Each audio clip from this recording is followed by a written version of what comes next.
Collector గారు ఇచ్చారు అంటున్నారు. ఇప్పుడు జనరల్ బాడీకి సంబంధించి జనరల్ ఫండ్లో డబ్బులే లేవంటారు కమిషనర్ గారు.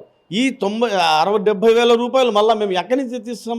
దీన్ని కలెక్టర్ గారి నిధులతో వారు చెల్లించాలా. కానీ ఎన్ని సంవత్సరాలు ఇది జరిగి 2 సంవత్సరాలు అయిపోయింది. ఆ తర్వాత ఈరోజు పెట్టడంలో మర్మం ఏమిటి?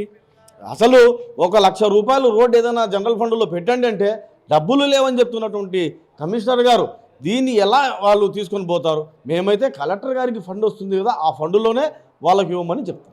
అంటే ప్రధానంగా 18 నెలల కాలం నుంచి కూడా ఇప్పటి వరకు సమావేశాలు జరగని పరిస్థితి. అంటే ఒక రకంగా కుర్చీ వివాదం కారణంగా జరగలేదు. ఈసారి కూడా జరుగుతుందని భావిస్తున్నారు అన్న. ఎప్పుడైనా మేము జనరల్ బాడీ సమావేశం జరగాల, జనరల్ బాడీ ద్వారా ప్రజలకు ఏ మౌలిక సదుపాయాలు కల్పించాలో దాంట్లో ఉంటాయి.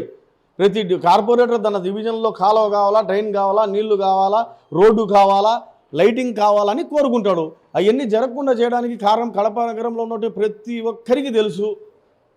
ఇవన్నీ తప్పకుండా జరగాలని మేము కోరుకుంటున్నాం. ఆ కుర్చీ గోళ తీసేసి ప్రజలకు మేము ఉంటాము, ప్రజలకు సేవ చేస్తామని తెలియజేస్తే బాగుంటుందని నా యొక్క అభిప్రాయం. వాయిదా ఎందుకు పడుతుంది? మీటింగ్ మొన్న కూడా మేమేం వాయిదా వేయలేదే. మొన్న పోయిన మీటింగ్ కూడా మా గౌరవ సభ్యులందరూ కూడా మీటింగ్ జరిపారు. ఆ మేరకు అధికార పార్టీకి తొత్తుగా మన కమిషనరు ఇక్కడ